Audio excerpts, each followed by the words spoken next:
I want to suck your pussy. Well, if we're going by what Lil Sammy does in the movie, then yes. Um, but here we are for our Sinners review from the great Ryan Coogler. I am joined by our token black gentleman, Jay, the world's biggest geek, and I'm joined by our goth emo friend, Cinematic Sterling. How are you guys doing today? If I may say something, if I had a nickel for every time we did a review about a vampire movie in the last couple of months, I'd have 2 nickels, which isn't a lot, but it's weird it happened twice. A vampire movie with oral in it. Yes, yes, Yes. yes. This movie was very horny. I'm not complaining. Anyway, mute yourself. I'm doing my review now. Let's get into Sinners. All right. Arguably Ryan Coogler at his greatest. Once this movie dropped its first trailer, I was hooked. Vampire western that takes place in the Jim Crow South? Fucking give it to me now. In regards to Coogler's other two films, they are hot and cold for me. In regards to Coogler's other two films, they're hot and cold. I guess, well, it depends what you mean by hot. Anyway, Creed to me still remains the best Rocky sequel I've seen and is one of the best sports movies this century. That would be the hot, the good. Meanwhile, Black Panther is. I find it to be a grossly overrated film. Despite some good ideas and some good action sequences, it's burdened mainly by the tiring Marvel formula, atrocious CGI, and dodgy pacing and structure. So I wasn't sure how this would fare. But speaking of horny, sexy vampire Haley Steinfeld, yep, this will be the greatest thing ever, no matter the actual quality. But let's get into it. I do think that the acting is legendary from all fronts. Michael B. Jordan completes the trifecta of great dual roles played by one actor this year, with the other two being Robert Pattinson in Mickey 17 and Robert De Niro in The Alto Knights. He was fantastic, and despite not a ton of distinction between the two roles, I mean, there was stuff there, but like, it got a bit confusing for me at times. Once they took off their hats, I had to really pay attention to who was who because Smoke and Stack very similar sounding. So I was like, okay, got to pay attention now. But despite this, he was amazing as both and sold both extremely well. Haley Steinfeld was great as both the scorned lover and the controlling bloodsucker. I think she could have faltered with one or the other, but luckily that was not the case. She did wonderfully.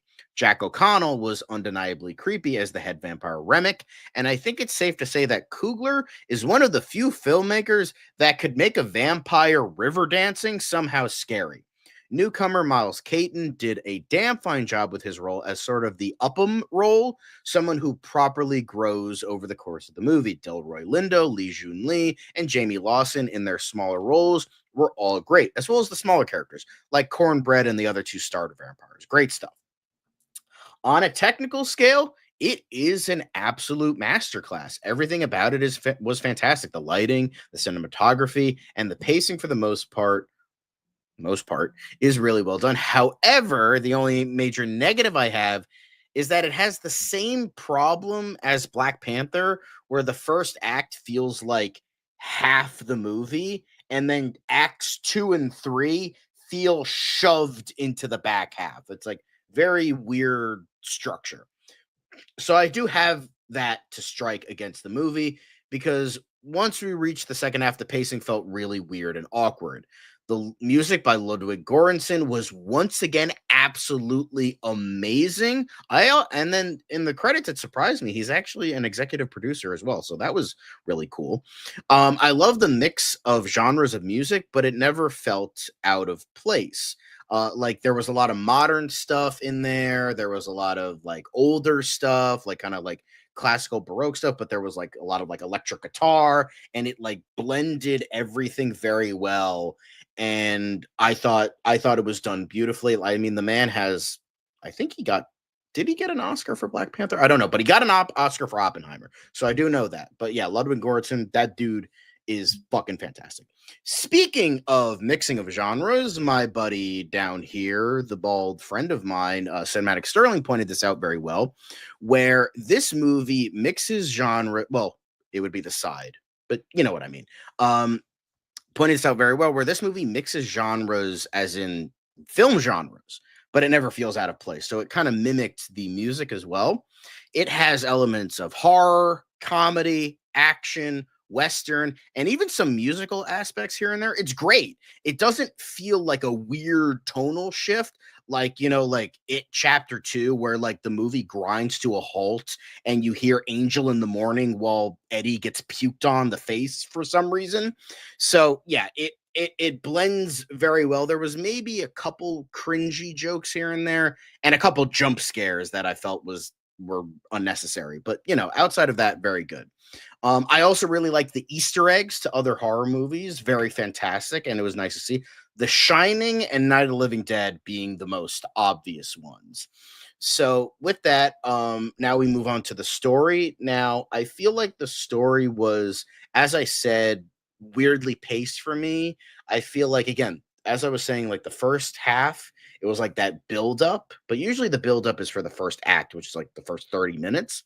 But like the first like hour felt like build up to this, and then the back end felt a little bit rushed. But even then, which I knock for Black Panther, and which made it, I mean, that movie has a ton of other problems, which is why I don't like that movie. Oh, hey, look, a cat. But I really liked, what sold this movie for me is like I love the characters. Like that that this is, it goes for the Alien structure. I don't think it's executed as well as Alien, but it goes for that structure where it's like most of the movies build up, and then it's like much later on is the payoff. But like you build up to these characters, this world, you get used to this world. So when they all like eventually die, even if it is kind of rushed, you do feel something. You feel like you're like, oh shit, this fucking sucks. God fucking damn it, man. Like, why? So I really appreciated that. I liked, and I also really liked the themes of the themes. Were also very well executed. They were on the nose. It's like, like heavily on black culture, and black music, and the lore of everything, like their ancestors in Africa, and like bringing that into it as well. I thought that, yeah, it's a little on the nose, but it's still like the way it's executed, I didn't mind it at all. It felt natural for the most part. It didn't feel eye rolling. I felt I was like weirdly like learning in a way. I know it's like a fictitious movie, but it was very intriguing how he managed to sell this story of, like vampires running amok, trying to kill these people, with something that felt with something that felt like building a world and building like a culture. So I really liked that. And then I also really liked something that I noticed that I found was really interesting, and maybe Mark has something to say about this when he comes in, but I thought it was an interesting tidbit. Speaking of, there he is. Um, but speaking of, I think something I really liked was that the villain was Irish, which, if I hate to like compare that because it's like something that assholes do a lot, but I'm just saying, I stay with me here. Irish were persecuted a lot of the time, not as much as black people, yes, but they were a lot. So I found it interesting that the villain was Irish, how he had his humanity taken away and all this other stuff of like vampirism. I also really like how they had a hive mind. That was really cool. Um, but I also thought it was interesting how what I'm trying to say, again, I'm kind of stumbling over my words a bit, but I think what this movie is really trying to say is like we are all equally fallible. Like that is where our equality lies as humans. Like how no matter what, we are all going to be seduced by power, and that's what I feel was this, because not like it wasn't like a white versus black kind of thing. This is probably going to get me canceled, but I think that this was definitely like we're all equally fallible, and I really liked that. I thought that was an interesting theme to have throughout the movie. Um and something I felt was just a very interesting note. And I just thought it was a really well done story of like people versus, vampires. Like that's great. And I love how they took the dumbest thing from vampire lore and somehow made it fucking scary. Like the whole idea you can't invite a vampire in your house is like the dumbest vampire thing ever. It's like it makes them so like not scary, but somehow they made it work here. Like they made it kind of scary, and I really like that they still felt like a threat. They weren't like no, but it felt like they still felt threatening. So I really like that, and I also love, speaking of Night of the Living Dead. I love how the entire ending was a rectification for the ending of Night of the Living Dead. How it was like, oh, we're not gonna fucking go through this entire fucking thing and he's gonna get killed by the KKK. No, fuck that shit. This dude is gonna fucking go World War I on your ass and you will fucking eat a dick. So I love that. That was great as well. So yeah, I thought this was overall a really interesting vampire movie. It had a lot more layers than you would think. It for especially for a mainstream movie that's gotten a lot of attention, and it's an original movie. I mean, that's nice to see. Hopefully this gets a shit ton of money and we can get more original movies in the future, since Mickey 17 kind of didn't get that money. But even then, I thought this was an overall great film. I really, really, really loved. I really loved it. I do. I think it does. It does have a couple negatives here and there, um, that prevent it from being perfect for me. But with that, I give it a 9 out of 10. I still thought it was great. I thought it was very, very well done. So I will throw it over to Mr. J here. Jay, you shall speak now.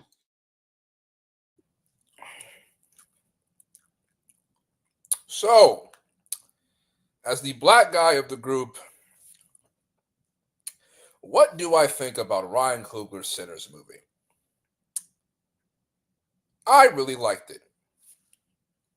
I really, really liked it. As someone who, now, opposed to what John says, I, except for Fruitvale Station, I will never watch that movie. It's not because I don't think it will be a good one. I just cannot bring myself to watch it. Besides that movie, every movie that I've seen that Ryan Coogler has directed, I have liked. I have liked Creed. I have liked both Black Panther movies. And this movie, it was something I was very excited for. I watched the first trailer, and after that, I did not watch anything else. I wanted to go into this thing blind as possible.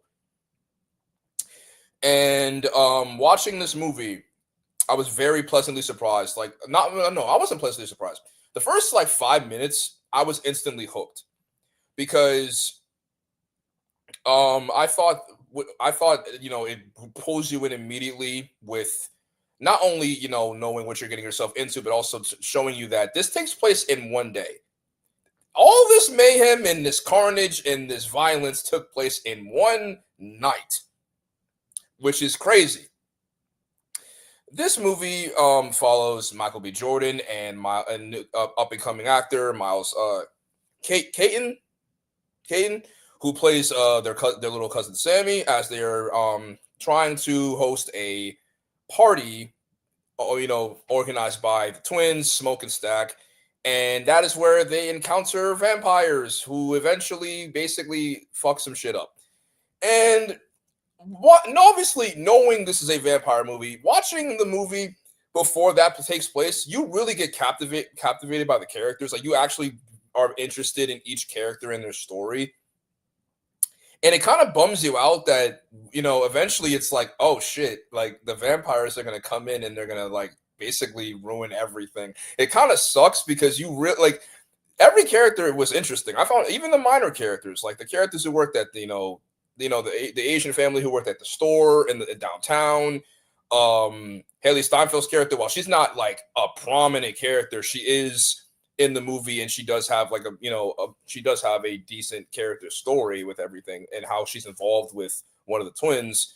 And of course, the big standout was Michael B. Jordan. He was amazing. I think him playing two characters was definitely a interesting one because I wanted to see how he was going to go about them differently. And you can clearly tell that they both are two completely different people. Stack is the more reckless, more carefree, the dangerous one of the two, and Smoke is the more civilized, the more calculating, the more responsible, and he clearly is like the big brother of the two. And I found Stack more interesting than Smoke, not because I didn't think Smoke was a great character, but I just love the scenes that Stack had, like that, like the just like some of his lines, like "Are you ready to drink? Are you ready to dance? Are you ready to sweat till you stink?" Like I thought that was just like a funny. I thought that was a funny line that he had, and I think the vampire aspect of the film was very good. I didn't think it was too stereotypical with the jump scares, and I wouldn't say it's like a scary movie. I would say it's more of like a oh shit, like this is like kind of like a thriller act, like an action thriller. And I do think that the pacing was a tad bit off because I thought the movie was going to go on a little bit longer, and then all of a sudden it's so they're fighting the vampires. Oh, okay. That happened kind of sudden, and I wasn't expecting that. Is there anything else that I'm missing? I feel like John kind of said everything that I was basically thinking. Basically, I mean, spoiler alert.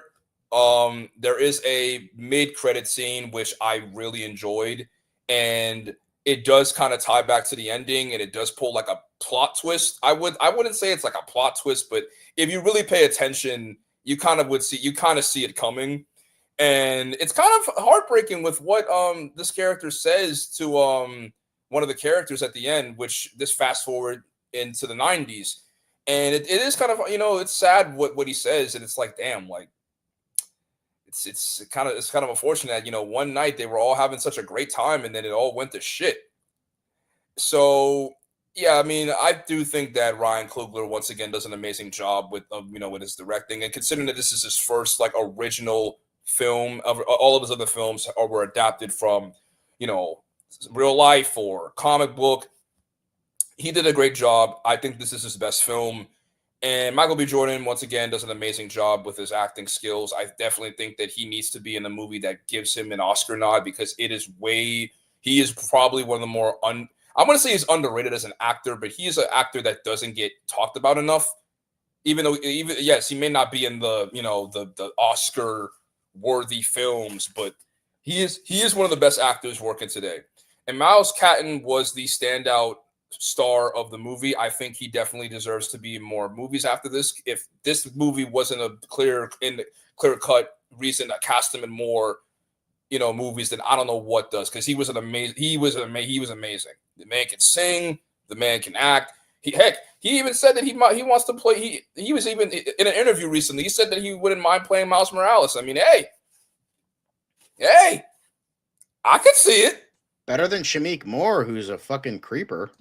I can see it. If we don't get Caleb McLaughlin or Miles Brown, I wouldn't mind seeing Miles. I mean, his name is Miles. I mean, come on now. It doesn't get as perfect as that.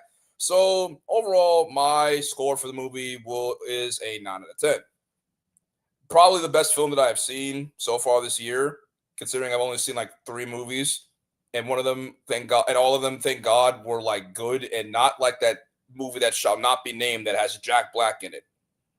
By the way, if you're making messes in movie theaters, go fuck yourself. Go fuck yourself. There was a lot of trash after I came out of Sinners. Like, I literally picked a bunch of stuff up. Not like Minecraft movie levels, but still pretty bad.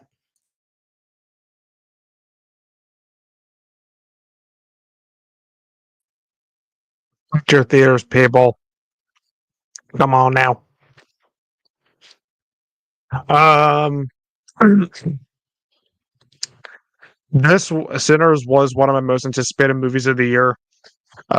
Typically, I would complain about a trailer for a movie being shown over and over and over and over again.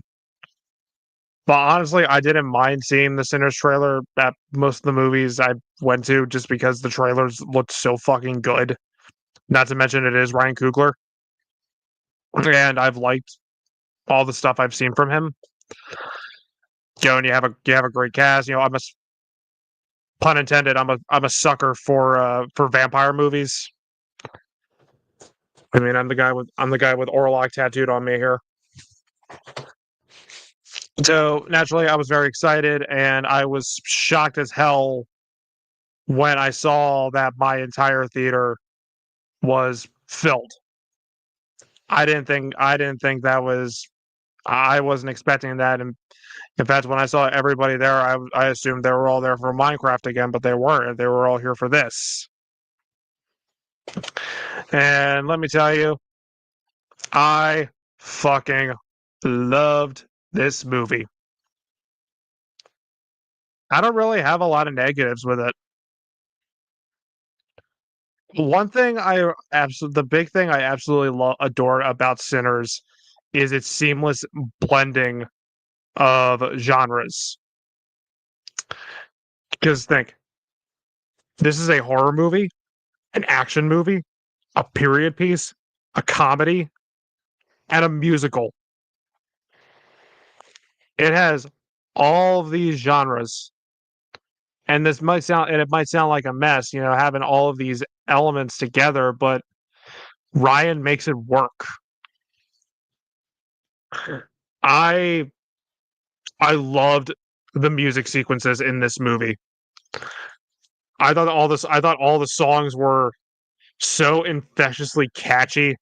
Like I actually found myself, kind of like doing this in my seat. Like the best song in my opinion is easily "I Lied to You." Like that song and that sequence alone, where it takes you to like different generations of music. Like you see, the traditional African music, then it cuts to a rock song, then it cuts to like electronic, and it cuts to rap. It's that sequence. Typically, like I'd be looking at it like, oh, what the hell's going on? But here, I didn't mind it. I thought that was a fucking amazing, well done scene. I thought all of the acting was incredible. I really, really loved the characters in this movie, especially Michael B. Jordan as a Smoking Stack. And now that I think about it, this is definitely the year for twins, because you have the monkey, you have Mickey 17, and now you have this, and he does a great job playing both twins, whether it's whether one is more kind of like reserved and serious, and the other one is and the other one is is a little more like jokey and kind of like the life of the party. Like I think they handled that very well. I love Haley Steinfeld. I loved her. I loved her as Mary, and I especially loved when she was in vampire mode. Like she was so fucking creepy. I had no idea Miles Catone was a first timer as Sammy, because he impressed the fuck out of me in this movie, and I hope we see a lot more of him. Omar Miller, I loved him as Cornbread. Delroy Lindo, he was great as Delta Slim. Jack O'Connell was a great villain as the head vampire Remick. And something else I do love about this movie is how it pays homage to other movies. Like John mentioned the Alien comparison, and he also mentioned Night of the Living Dead. But another one I noticed was From Dusk Till Dawn, because you have all these characters, and honestly, I'd even say Evil Dead, because you have all these characters, kind of trapped in this confined space, surrounded by all of these creatures, and they're fighting to survive. And the movie does such a great job, developing these characters, and you spend so much time with them. Like, you want them to get out okay, and you actually feel sad when one of them dies. All of the actions, it was shot amazingly. While the movie is not, I don't find the movie to be scary. I do find it to be very intense. I thought the movie was hilarious. The drama hit well. Honestly, I didn't mind the pacing. I thought for the most part it was paced pretty well. I already brought up like the musical sequences. The score was great. The end credit scene the end credit scene I thought was awesome. I loved I did love the scene where mind you I am winging this review. I do love I did love the scene where Smoke was taken on the KKK. That was such a badass sequence, because you hear at the beginning say, like, if you guys come around, your boys come around here, we will fucking kill you. And they do, and he keeps his word. Like, he goes fucking Rambo on these guys, and it's so satisfying to see. And I'm glad this movie was not another Candyman 2021, where that movie is trying to touch upon racism, and its way of touching it is just all white people and all cops are bad, and like it did it completely wrong. Whereas this is absolutely not the case. This did it correctly. That fucking pile of shit did not. And no, I will never give up bitching about that movie, because fuck that movie. It did not deserve praise. This does. I hope this makes money. In a day and age where franchise movies, reboots, IPs are what's getting the box office now, we need to support more original films. We need to support more independent stuff. Because Mickey 17, that movie was so fucking good, and it bombed. I'm hoping this isn't a bomb, because like I touched upon earlier, my entire theater was packed. People were more for Sinners than they were fucking Minecraft. Instead of seeing Minecraft, see this. While we'll wait and see what the rest of 2025 has to offer, but I can see this absolutely being in the top half of my favorite movies of the year. I thought Sinners was brilliant. I thought it was a bloody good time. And I say this is a movie you should absolutely stick your fangs into. And that's why I'm a Sterling. We love our puns. And that is why I'm actually going to give this a 10 out of 10. Oh, yeah. I'm going there. Get better jokes. Anyway. Nope. Mark, you're muted.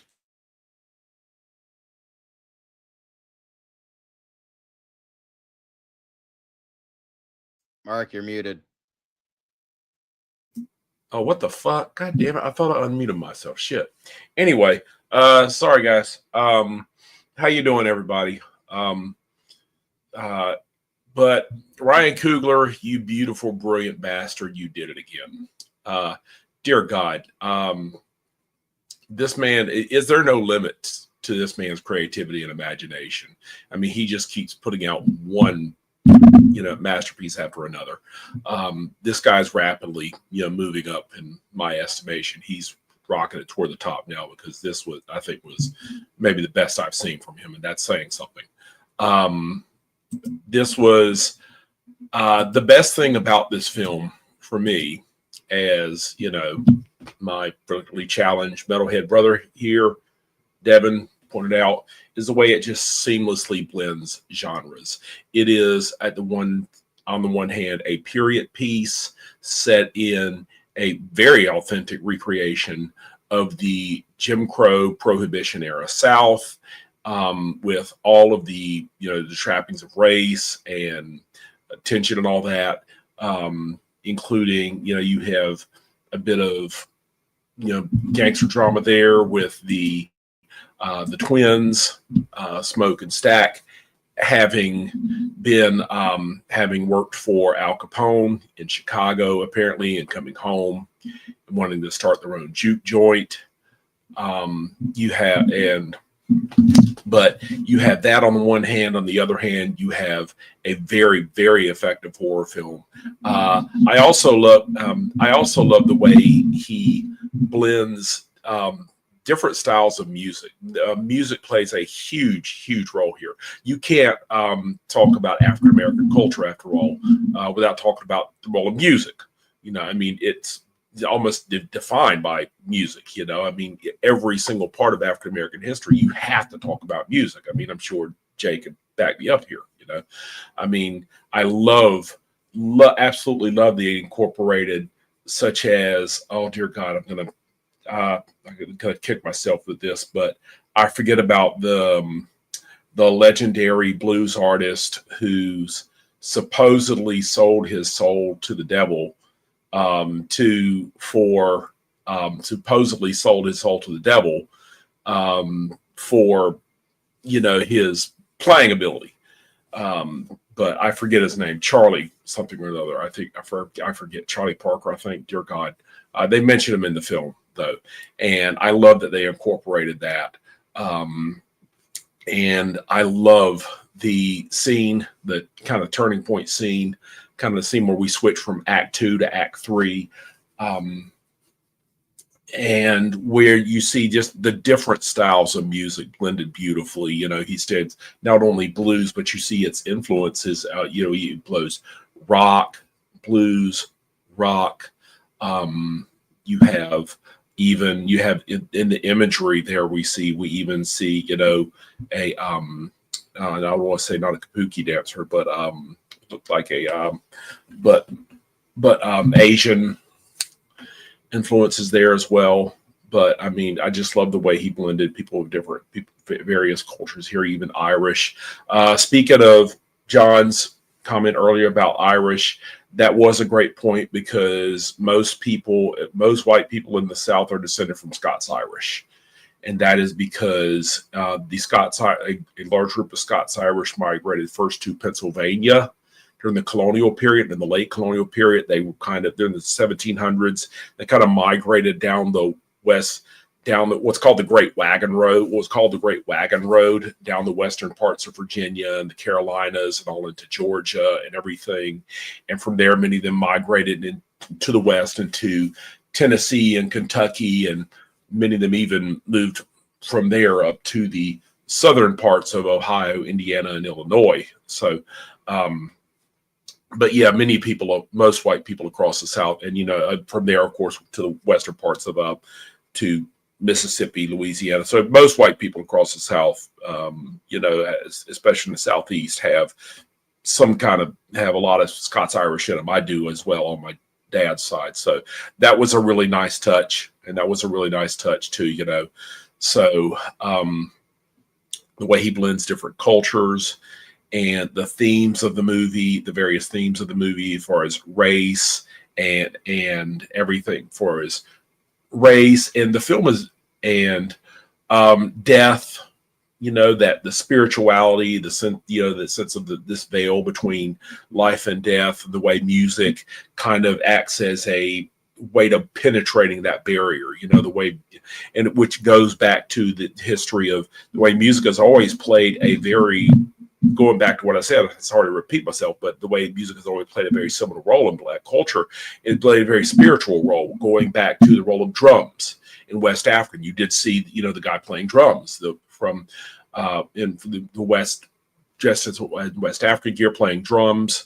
Playing the drum would played a very important part in West African culture, and then, a matter of fact, historical tidbit here in South Carolina, in colonial South Carolina, had twice as many blacks as whites, because that's just how much of a slave colony they were, how dependent on slavery they were.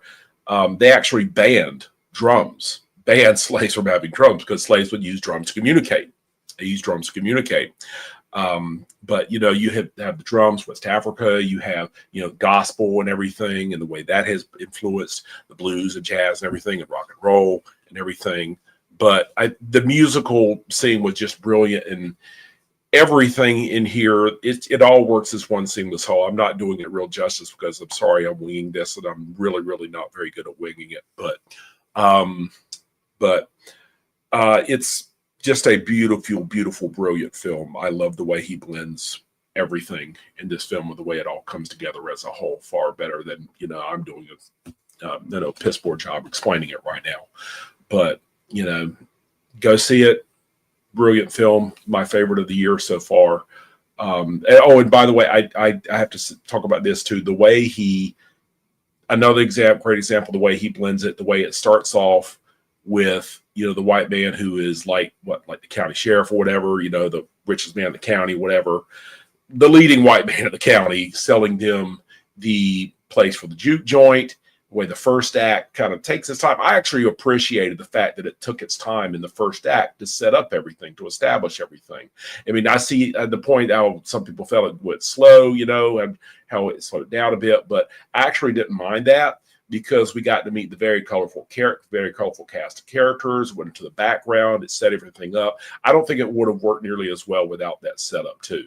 So I really appreciated that. You have the second act where they're in the juke joint, they're having fun time and everything, the tension is building, because the vampires are on their way, and then you have the third act where it just all hell breaks loose. So, but it's very, very beautiful and brilliant film. The only negative I could think of is that during the fight scenes towards the end, the lighting and some of the editing made it a little hard to see what was going on. But I mean, it was ultimately, that's a extremely minor. I could still figure it out though. So I mean, that's a very minor thing, and I'm not even going to knock it off, because my score is a perfect 10 out of 10. It's my favorite movie of the year so far. So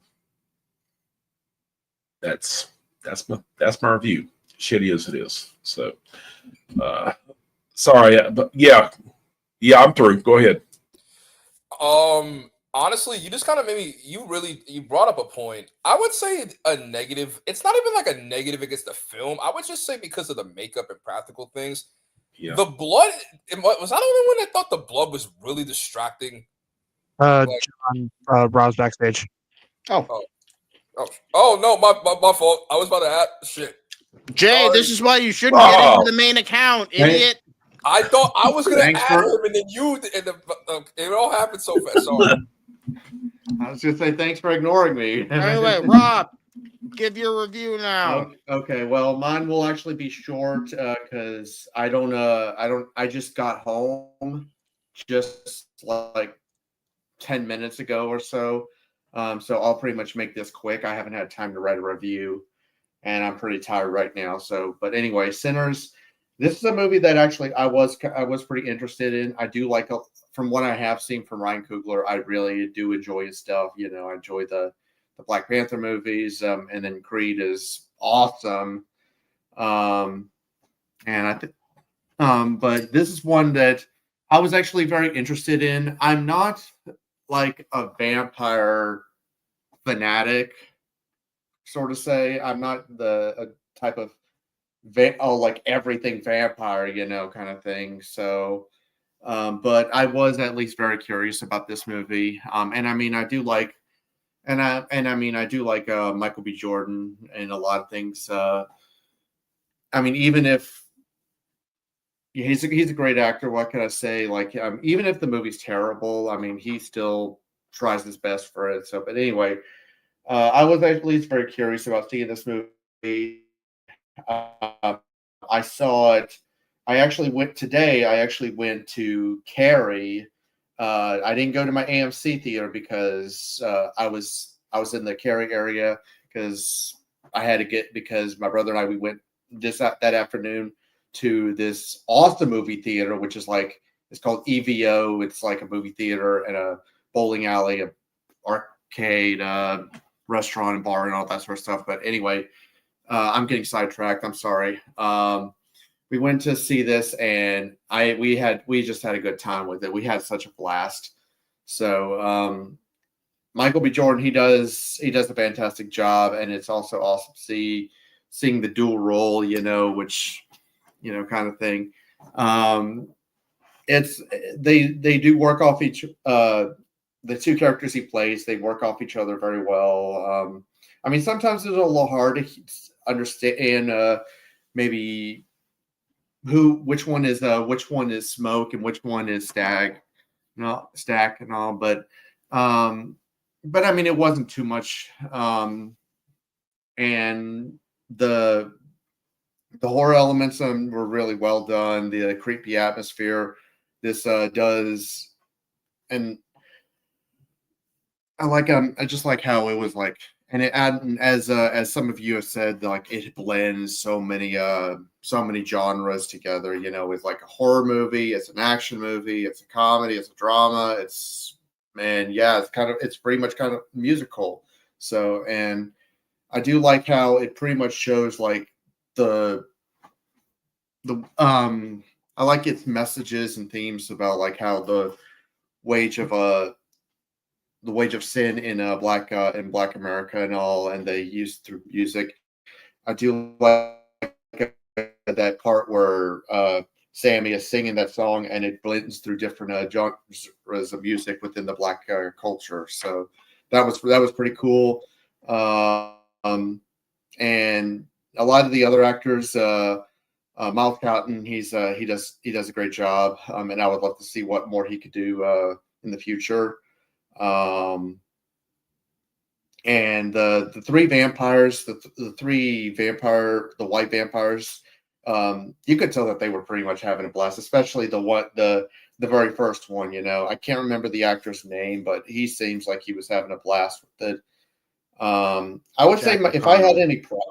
What's that? Sorry to interrupt, but Jack O'Connell is the name of the main, gotcha. vampire. Like I said, I'm tired, so I'm just winging it. So, but anyway, if I had any problem, I would say maybe the pacing in the first half could have been a little bit better. It's not bad, but I just felt like it could have been just maybe a little bit could have been shaved off a little bit. But I mean, that's more of just like a small thing. So, but anyway, this movie is such a blast to watch, and I can't recommend it enough. So with that, my score is a 9 out of 10. Like I said, sorry if I'm rambling. I'm just got home. I'm really tired. So, Motherfucker, stop apologizing, goddammit. Yes, you should be sorry. No, I'm just kidding. But yeah, I mean, you know what? One thing I forgot to point out, I mean, because I'm rambling a shit, is that I love the way it went full circle. The way it started off with, the guy selling them, and right. Of course he's like, "Oh no clan activity around here." Turns out, of course, he's the leader of the clan, and no more. Right back full circle around the way Smoke is just waiting for them. It's like, motherfucker, I got something for you. He goes straight to the box. Yeah. Brings out this badass gun, holy shit, and just mows him the fuck down. And a fucking Tommy gun. I was geeking out. Oh yeah. I mean, I noticed that in the trailer. I'm like, when is that going to come up? But I'm like, all exactly. right. Tommy gun. Shut up. up. I forgot to mention that is like the ending, just like where he goes where where Smoke goes all Rambo, Oh hell yeah, that was badass. It sucks to see him die, But at the same time, it's like if he didn't die, it would have been like, oh bullshit! Like you're telling me he was shooting all the motherfuckers and he didn't get shot once. Yeah, I feel like that was, as I said in my review, that was definitely like rectifying the ending of the original Night of the Living Dead, where like Dwayne Jones goes through all this fucking shit, dealing with all these assholes, dealing with all these zombies, and then a bunch of racist dickheads fucking shoot him in the end, and oh, okay, he's just dead. And then Ryan Coogler's like, no, fuck that shit. We're gonna have the Klan show up. We're gonna have this motherfucker go World War I on his ass. We're gonna fucking shoot him with snipers and Tommy guns and fuck all that shit. He gets his revenge and then he dies. And I also like the guy he was about to kill at the very end. He's just like, do you got to smoke? You know, that was great. And I love how like he has like this nice moment, and then like the racist dude is like, oh, I could give you money, and then he just grabs a Tommy gun and He's like, I was having a good moment. I fucking love that. Like you're interrupting something right now. Can you shut the fuck up? Like, I was having a moment. That honestly was a really sweet moment though, because seeing him, you know, when he saw her nursing their child there, that was like, that really just, I mean, that broke my heart seeing his grave. You know, he's talking to his daughter, you know, I mean, their kid, my God, that was broken heart. I mean, for him to see him and get to hold her, you know, I mean, yeah. It's like, my God, that was a satisfying death, if that makes sense, you know. Yeah. So I mean, it's like, it's sad to see Michael B. Jordan like die in the movie, but obviously with the mid-credits scene, only one dies. Yeah, like both of them technically died. Technically, both of them died. Well, one is still standing, and the other one is actually dead. Yeah. One undead, the other just dead. Well, yeah, undead is a difference between dead and undead, and only one Michael B. Jordan was dead. Take his pulse, all right. I will, like, honestly, with the mid-credit scene, because I was getting ready to leave, and then I saw, like, I'm like, oh shit, and then because I didn't know what to expect, and then they said, oh, like 2 people are here to see you, and I'm like, oh, who's here to see him? And then I saw Stat comes in, I'm like, wait, what? I thought you were dead. And then it ties back to him not killing him. And I'm like, are they here to kill Sammy, bro? Like, that's fucked up if they do that. It follows the unspoken rule of horror. If you get killed off screen, you never really die. Exactly. Not gonna lie, I thought like Sammy was gonna trick him when he does the I have what he's having. Like he drinks it and the fucking he just starts like choking. It's like, well, what's in this? Garlic. He just fucking dies. And Sammy just walks out with his guitar like a fucking badass. Yeah, but I'm glad no one died. It would have been too cliche. Like, it's like, you know, hey, I mean, Stack was like, you know, your cousin Smoke, he made me promise that not to touch you or anything or to do anything to you. And, you know, I honored that deal and everything. And then he starts, you know, talking about, you know, before everything happened, you know, watching the sun, you know, set with me and my brother the last time, it was like, you know, I felt me and him were truly like free and everything. I'm like, damn, like I felt that. Yeah, that hit really close. I also really liked how there was like a Mark. I was getting some of this. I don't know if you mentioned this, but when I really like towards the end where like they subvert the whole like idea of killing a vampire through like religious objects, like how you think he's gonna, like when he starts saying the Our Father, like you think he's gonna no fuck that shit. He just joins in, and it's so fucking it just reminds me of like the first Blade movie. You know, it's like crosses in holy water, don't do dicks, and forget everything you've seen in the movies. Yeah, I was like, he's saying a prayer, which obviously I didn't know that you could say a prayer and that would like reflect. I just thought you needed a cross or something. I was it's like there's like a heavy religious aspect because there is, if we're going into like a little bit of the fucked up part of vampirism, there is the idea of like vampires being an allegory for Jewish people and very heavy idea with anti-Semitism, hence why religious objects are That's- feared by vampires because that's like the that's stereotypical. what- Yeah, when basically everything reverts back to racism, anti-Semitism, or misogyny. Sorry, that's we're ruining a lot of shit today, folks. but yeah, I got,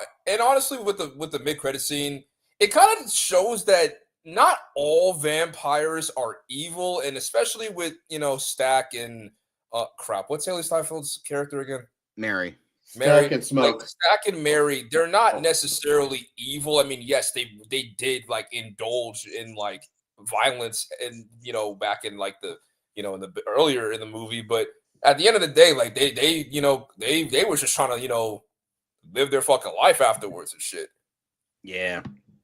Which I like that. I really liked that they didn't kill Sammy. I thought that's what was going to happen. Yeah, and I also liked following into the religious aspects. I really liked how, like, you think, like, if this was more like into the vampirism where that's stopped by religious objects, it would have made sense for the ending for, like, Sammy to repent to his, pastor father, and he becomes a man of God because he's like, I'm so scared that this will happen again, and like, Jesus is comforting, and he's like, no, fuck this shit, I'm gonna do music. I'm getting away from this place. Exactly. I'm done with this. Fuck out of here. Hey, I love that. I love that they leaned into that. The idea that this is devil's music. Because I mean, Yeah.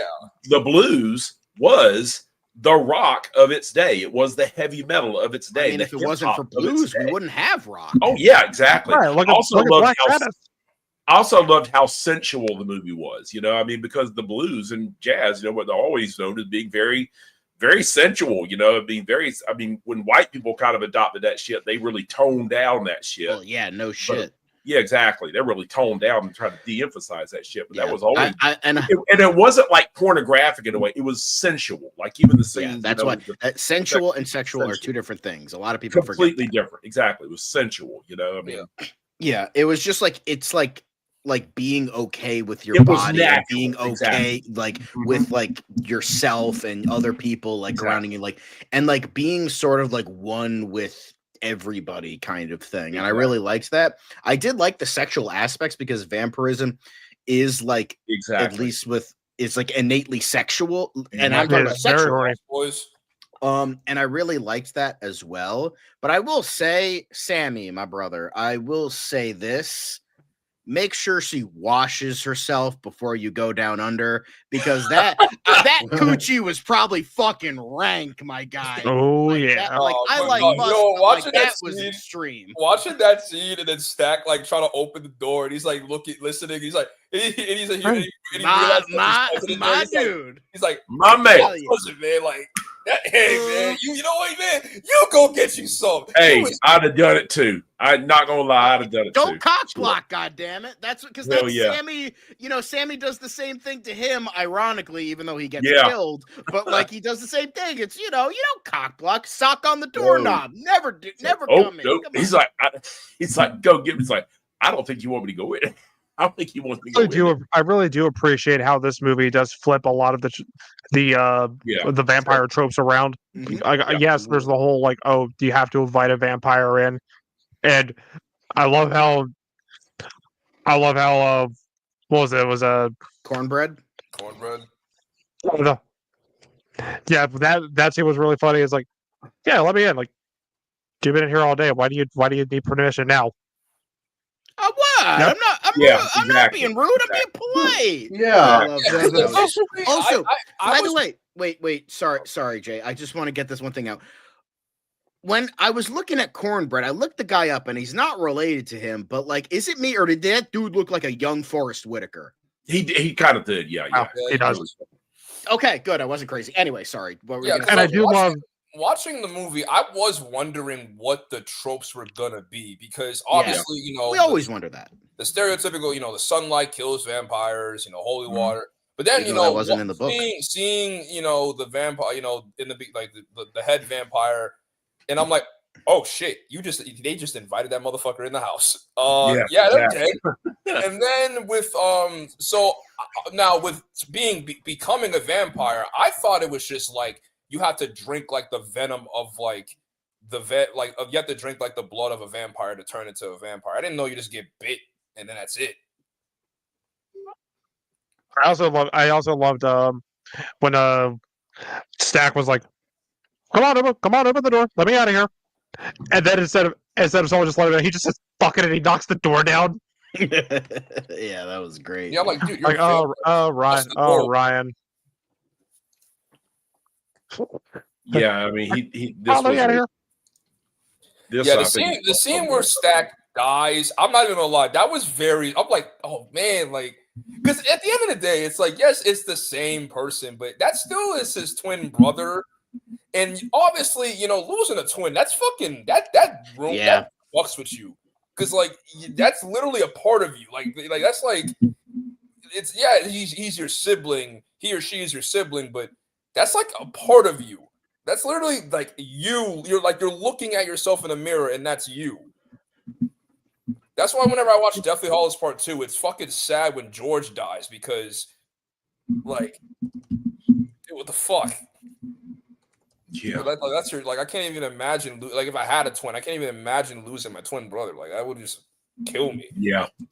I thought it was Fred, not George. Oh, Fred. Sorry, George was the one. He's the one that had his ear. Like, get his ear. I'm holy Fred. Yeah, George is the one that had his ear. Oh, okay. I mean, what else in the movie that that we're missing? It's great. Fucking go watch it. Yeah. You see an original movie that's inspired by other movies can be good, and not making another fucking sequel to a movie that came out 30 years ago that no one gives a shit about anymore in the current day. Like, who asked for a fucking Bodyguard remake? Fucking thank you. Like, Yeah. what I mean, Jesus Christ. Like, what the fuck? And the only reason that movie did well was because of fucking Whitney Houston. Exactly. What are you gonna get Whitney Taylor Houston. Swift to fucking be in it? Oh yeah. Nah, fuck that shit. No. Anyway. No. I will say I did quickly mention this, but I did also want to reiterate. I love the hive mind stuff, like how you adopt their memories. It kind of reminded me of That's Warm so Bodies cool. a little bit. I don't know if that's. I mean, it's probably been done before, and I really like how, like, he could like speak like, I think it was Chinese, like after he absorbed the mind of the Chinese guy. Really cool. I thought that was really good. And he's like, I know how you like to be licked, which Yeah, is fucking that's creepy as Yeah. fuck. That's But, like, fucked up. Like, you could not blame her. She was ready to go kill somebody. No, yeah, she was ready to damn. fuck some shit up. Exactly. She was great. I liked her character too. Yeah, I really granted, liked her. it kind of sucks that like she was the first one to die, but Yeah. And I do really I felt like bad how for the poor kids. Like, Yeah. kids lost both their parents. yeah, whatever fucking happened to that kid. That's what I wanted to know. But I liked how there was the idea. I know it's easy thing to joke about with the themes, but like I did like how there was a lot of familial stuff. How like there was the idea like the hive mind does make them kind of like a family. And there's the idea of like it being kind of like, and like the blood aspects of a vampire that adds into it, like blood being thicker than water and that kind of thing. But I really liked how that was, a major factor. Like you have the brother thing, the brother angle, or like how when they were trying to get, she's our family. Like again, the blood is thicker than water thing. And I liked how family was a huge aspect, and it didn't feel like stupid. It felt genuine because it is all about family. Your brother never told you never threaten a man's family?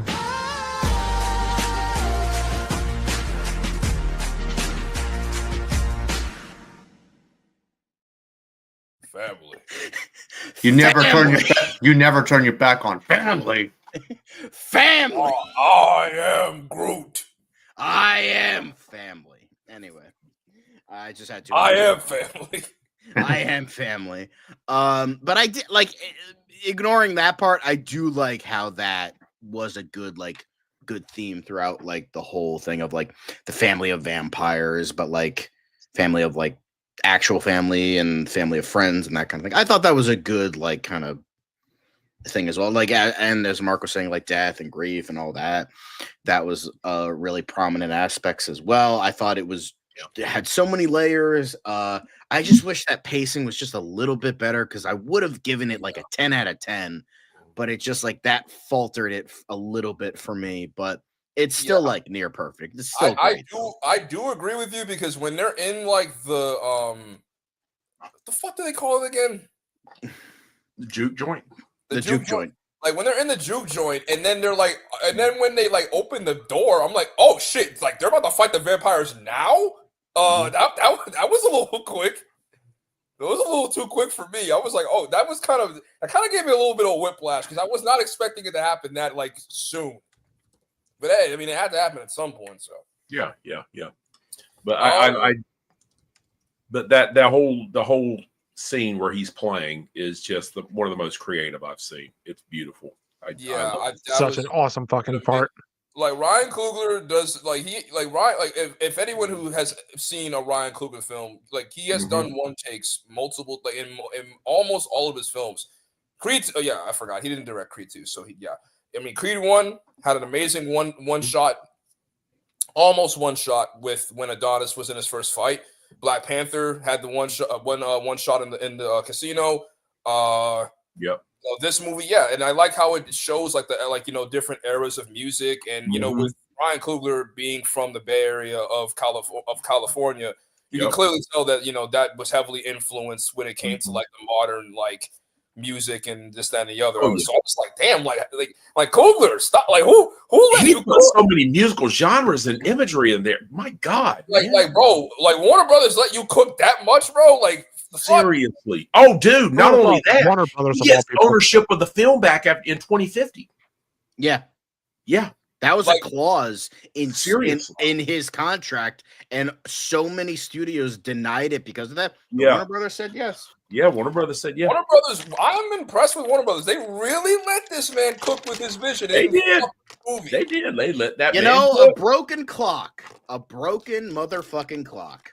Like, who would have thought that Warner Brothers actually like let a director do their movie? Same with Mickey 17. It failed, unfortunately, but they still let him do what he wanted. Yeah. I will say though, fucking Oscar. You got to have some confidence in him. I mean, I will say though, with this, because some to what Devin said, obviously, with this movie being in like the 1930s, obviously, racism is going to be insinuated, but I do like how it's in it. They're not in your face with it. Like, obviously, it's in the 1930s. Racism is there. You don't need to have it be plastered in your face every 10 seconds with a white person, no offense, with a white person saying the hard R every like 10 seconds. Like, we know, like, dude, we know. And Tarantino? Okay, that's different. It's Bro has the end pass. Quentin Tarantino has the end pass. So Quentin Tarantino, that's different. Quentin Tarantino is fucking funny, and it's satire. And I love Django Unchained. Django Unchained is a fucking badass movie. So I do too. But when it comes to something as like, I mean, I love Django Unchained. Yeah, I mean, I kind of see Django Unchained as like more like a comedy, like an action comedy with a little bit of drama, whereas Sinners is like a full-on like serious like drama. So yeah, it would have been a little like it would have took me out the film if like every 10 seconds you had like a racist comment. Whereas in the in the last 10 minutes of the movie, that's where it's like, okay, yeah, these white people are about to basically screw over a smoking stack and kill these people. Now you can, give me like, that the stuff like that type of stuff. But yeah, I like how subtle it was, and it wasn't like ham-fisted in your face. Because Hollywood, you can give a message without it being ham-fisted in your face every 10 seconds. Subtlety, people. Yeah, exactly. His themes were just integrated so well. That's what I was trying to communicate. I mean, the themes, the messaging, it was all so seamlessly done. I mean, he always manages to incorporate elements of Black culture in his films and just do it so well. Yeah. So doesn't beat you over the head too much. It doesn't feel spoon fed. It doesn't feel like it's just like this stupid or shitty. It felt seriously. Right. Mm-hmm. yeah, it felt earned too. I mean, Yeah, we're looking at you. We're looking at you, Crash. Racism is bad. Hey, did you Look know at- racism is bad, guys? Green Book. Green Book, Candyman 2021, Driving Miss Daisy. Kinda. Yeah. Now, granted, like yes. Now, granted, some I just hate it when a movie it's. I don't have a problem when a movie is preachy, but if you're gonna freaking ham-fist it in my face, like I don't understand, that is where I have a problem. It's like it's kind of why I'm like, all right, and all right. I'm gonna get hell for this. I'm gonna get hell for this. It's why it's kind of the reason why I'm not the biggest fan of Barbie. It's because I know what the movie was trying to do, but that fucking speech that America Ferrera said in the movie, I'm like, okay, really, really, okay. Now, and then the fact that got her an Oscar nomination was fucking hilarious to me. Like, okay, like that speech was good, but it wasn't that good to warrant an Oscar nomination. I mean, come on now. Whereas Poor Things does it does a better job when it comes to implementing feminism than Barbie, in my opinion. I thought Poor Things is a way better film when it comes to that department. Absolutely. Shout out to Emma Stone. Mm-hmm. So yeah, like it's just like when it comes to a movie trying to say something, you can tell a message without it being what's a movie? Dude, I know there's this movie that we watched where it talked about like animal cruelty or something. Didn't we review a movie that had a themes of like animal cruelty or something? Animal cruelty? Raw? Well, we never watched that together. No. Raw? What was the freaking movie, dude? I swear it's Craven? tip of my tongue. You said it was one we did recently? Not recently. I swear we all like it was a movie that came out like last year or something. The only thing I can think of is Craven. I'm with Devin here. I'm looking through all of our past reviews. Oh, look, a cat. No. Dude, I swear, bro, like it's at the tip of my tongue. I can't. I feel like I know what it is.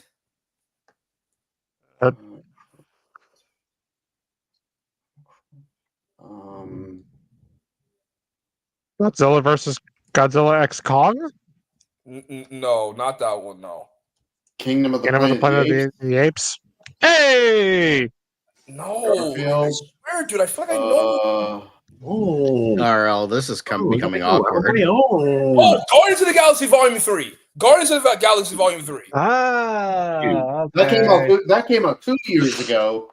That was the one that I was thinking of because that has themes of animal cruelty and it's not in your face about it. yeah. It was just in your face about shitty comedy. But Oh, Yeah. Oh, shut it. oh, please! I just don't like his. I don't like. We get it. We know. Let's not James talk Gunn about bad. that. Zack Let's Snyder not is talk dog. about it. We're not getting into it now. I'm the fucking host. I will ban you both. Shut the fuck up. silence. Did I say anything? I didn't say anything. Yeah. Anyway, so do we have anything more to say about the greatness of Sinners except, go support your local theater and watch it? Don't throw popcorn like an idiot. Go support AMC and Regal Theater. Yeah, this deserves to be seen in theaters. Don't wait for streaming. I saw it in Dolby and it was great. Although some of Yeah. the dialogue was hard to hear, but I think that was par for the course since everyone's speaking in a southern drawl and there's a lot of Speaking of loud which, sound effects and music. Haley Seinfeld's southern accent was on fucking point. Jesus Christ. She's fucking That's great. fucking awesome. She is. She's an amazing actress, man. Well, I mean, she had a southern drawl in True Grit, didn't she? So that was like her first. Yeah, major true. role. Yeah, but So I mean, she's the way had she that. just said, the way it just dripped off her tongue. Well, yeah, but then you stuck your tongue I in my could drip off her coos and shit. I'm sitting there fucking dying, like, God damn. Like, if this ain't a southern girl, I don't know what the fuck he is. Shit. Apparently, Haley Steinfeld actually is part black. She actually is 1/8 black. Yeah, I actually heard that too. Yeah. Yeah. So because the line that's like going viral is when she's like, "Boy, get the fuck out of my face." Everyone's like, "Oh shit!" Like Haley Steinfeld's not like that. She got the pass. Nah, because when she said, "Boy, get the fuck out of my face," I was like, "Oh shit." That did not. And she wasn't even. That was not like a racist type of boy. She's like, man, if you don't get the fuck out of my face. Yeah, right now. no, it was good. But yeah, go watch this. We like nobody here gave it less than a fucking 9. Like, come on. Let me. I want to do the math real quick. What was the? Okay, do the math. I don't know what you're doing the math for, but do the math. I'm doing the math to see what the average is. You're gonna learn math from a black. It's already Jaguar. Do the math.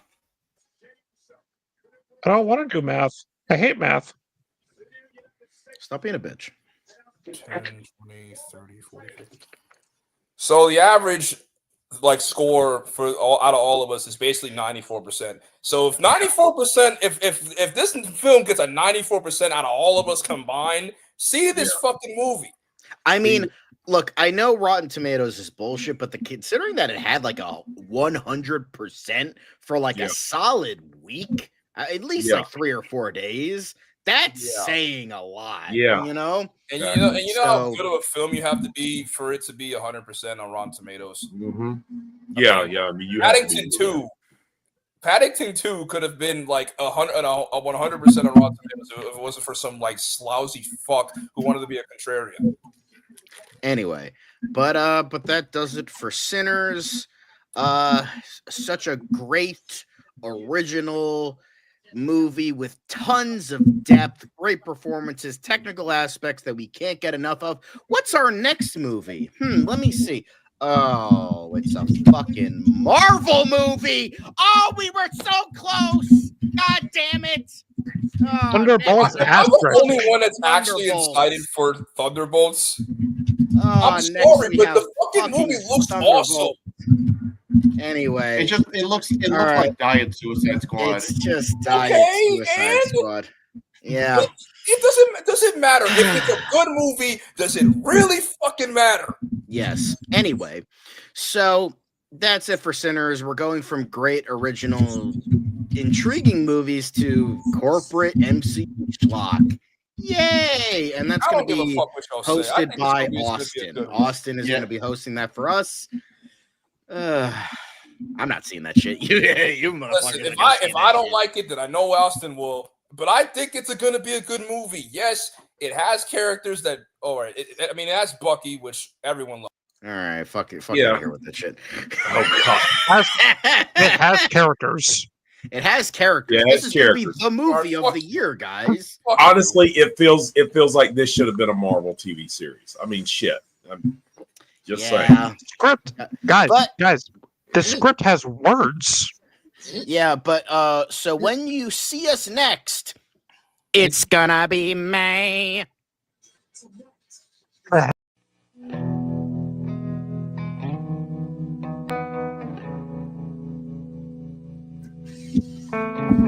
Once again, we have brought light into the world. You're welcome, America.